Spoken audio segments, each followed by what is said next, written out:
Friends, నా previous వీడియోలో పద్మపురాణం మందలి మాఘపురాణంలో మొదటి 2 అధ్యాయాలు మీతో షేర్ చేసుకున్నాను. ఈ వీడియోలో 3వ అధ్యాయాన్ని మీతో షేర్ చేసుకోబోతున్నాను. మాఘమాస విశిష్టతని, మాఘస్నాన మహిమని మనం తెలుసుకున్నాము.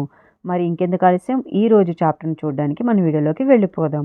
వెళ్లే ముందు ఒక రిక్వెస్ట్ ఫ్రెండ్స్, నా వీడియోని పూర్తిగా చూడడం, లైక్ చేయడం, షేర్ చేయడం, మీ ఒపీనియన్ నాకు కామెంట్ రూపంలో తెలియచేయడం మర్చిపోకండి. మీరు లైక్ చేయడం, షేర్ చేయడం, కామెంట్ చేయడం వల్ల నా వీడియో మరికొంతమందికి రీచ్ అయ్యే అవకాశం ఉంటుంది. మాఘపురాణమందలి 3వ అధ్యాయ ప్రారంభ. మంగళదాయిని సర్వమంగళ. మాఘస్నాన ప్రభావముచే పూర్వం ఒక బ్రాహ్మణ పుత్రిక పాప విముక్తి అయి తన భర్తతో హరి సాన్నిధ్యాన్ని పొందినది అని శివుడు పార్వతీదేవితో పలికెను. అప్పుడు పార్వతీదేవి, స్వామి, ఆ బ్రాహ్మణ పుత్రిక ఎవరు? ఆమె చేసిన పాపమేమి? మాఘస్నానమున పాప విముక్తి పొందిన విధానమేమి? వివరముగా చెప్పగోరుచున్నాను అనగా శివుడు ఇట్లు పలికెను. దేవి వినుము. పూర్వము సౌరాష్ట్ర దేశమున బృందారకనమనే గ్రామంలో సుదేవుడనే బ్రాహ్మణుడు ఉండేవాడు. అతడు సదాచారవంతుడు, వేదశాస్త్ర పండితుడు. అతనికి శిష్యులు చాలామంది ఉండేవారు.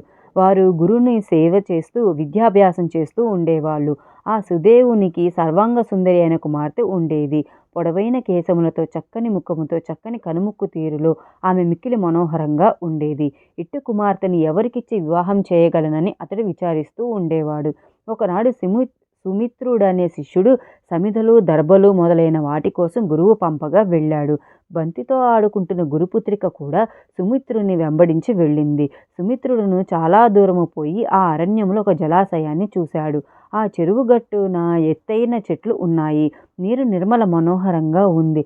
పద్మాలు వానిపై వాలే తుమ్మెదల రొద, అనేక వర్ణములలో ఉన్న కలువలు, జలసంచారం చేయు జలప్రాణుల విహారము మొదలైన వానిచే ఆ సరస్సు మనోహరముగా ఉండెను. కోకిల గుంపులు కట్టి మధుర ధ్వనులు చేయుచుండెను. చిలుకలు, గోరువంకలు నేర్చిన మాటలను పలుకుచున్నవి.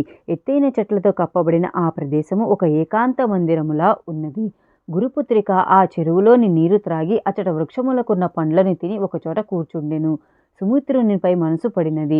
ఓయి, మనుష్య సంచారము లేని ఏకాంతప్రాయమైన ఈ ప్రదేశంలో నాకు నీతో కలిసి సుఖపడాలని ఉన్నది. ఈ వనము నీకును నాకును నచ్చినది. మనమిద్దరము పడచువారము. మన కలయిక సుఖప్రదమగును. ఆలసించక నా వద్దకు రమ్ము. నా శరీరము దూది కంటే మెత్తగా ఉన్నది. నీకు మరింత సుఖమిచ్చును. రమ్ము, నన్ను మోహములో తనివి తీరా కౌగిలించుకొనుము. రమ్ము రమ్ము అని పిలిచెను. సుమిత్రుడు, మంచిదానా, నీవు అట్లు అనకము. నీ మాట దురాచార పూరితము. నీవు వివాహము కాని బాలవు. నాకు గురుపుత్రికవు. మనము సోదరి సోదరులము.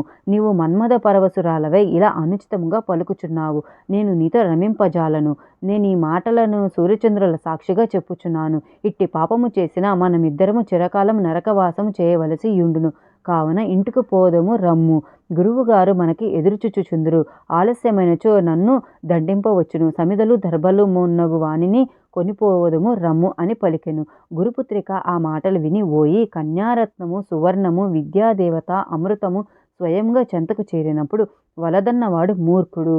ఒకరినొకరు కౌగిలించుకొనక సుఖమునందక నేను ఇంటికి రాను. నేనిచ్చటనే నా ప్రాణములను విడిచెదను.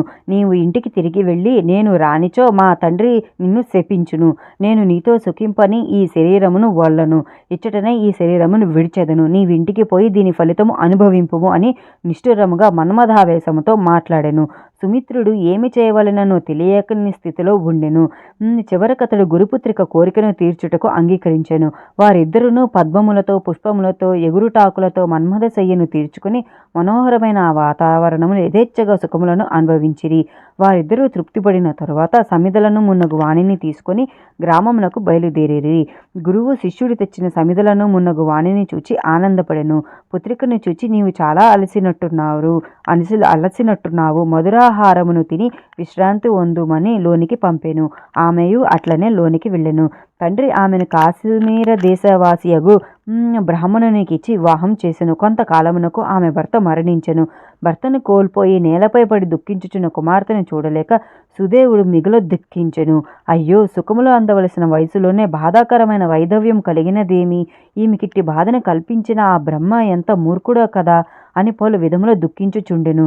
ఇట్లు సుదేవుడు వాని భార్య దుఃఖించుచుండగా దృఢవ్రతుడను యోగి ఆ ప్రాంతమును తిరుగుచు సుదేవుని రోదన ధ్వనిని విని వాని వద్దకు వచ్చి, జ్ఞానస్వరూప, నీ దుఃఖమేమియో చెప్పుము, నీ దుఃఖమును పోగొట్టెదను అని ధైర్యము చెప్పెను. సుదేవుడు తన దుఃఖ కారణమును చెప్పి మరలా దుఃఖించెను.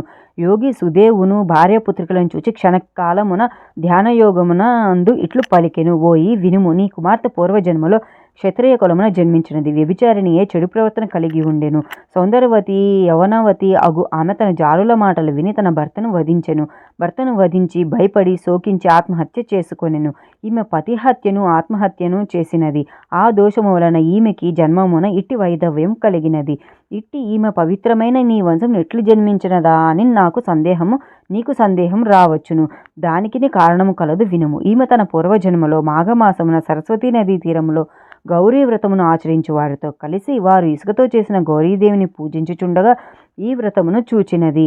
ఆ పుణ్య బలమున ఈమె పవిత్రమైన మీ వంశమున జన్మించినది. ఈ జన్మ అందును శేరిణి అయి నీ శిష్యులతో అధర్మంగా రమించెను.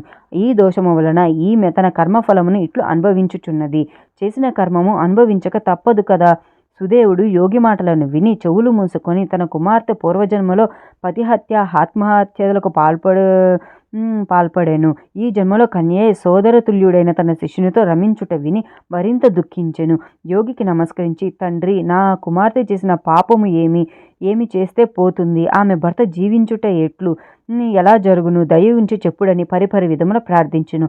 అప్పుడు ఆ యోగి, ఓయి విద్వాంసుడా, నీ కుమార్తె చేసిన పాపములన్నీ పోవుటకు ఆమె మాంగళ్యము నిలుచున్నట్లు చేయుటకు ఒక ఉపాయం కలదు, శ్రద్ధగా వినుము.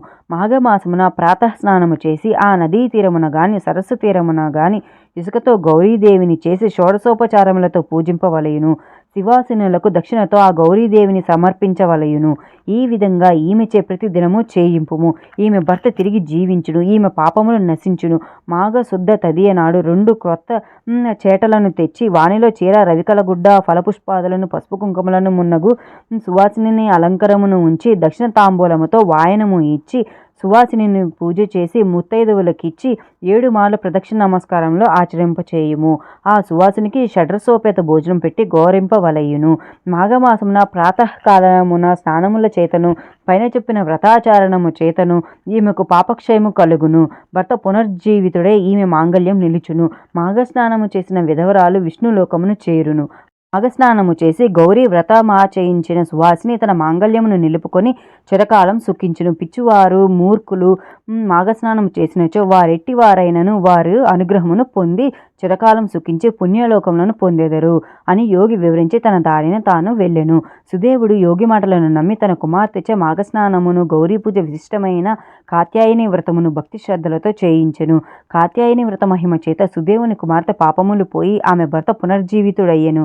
ఆమెయు చిరకాలము తన భర్తతో సుఖించి తన తల్లిదండ్రులతోనూ భర్తతోనూ కలిసి దేహాంతమున వైకుంఠమును చేరెను. కావున మాఘమున ప్రాతకాల స్నానము నదిలో గాని సరస్సున గాని కాలవలో గాని చేసి తీరమున శ్రీహరిని అర్చించిన వారు సుదేవుని పుత్రిక వంటి వారైనను ఇహమున సర్వసుఖములను పొంది పరమున వైకుంఠవాసులు అగుదురు సుమా అని శివుడు పార్వతీదేవికి మాఘస్నాన మహిమను గురుపుత్రిక కథను వివరించెను.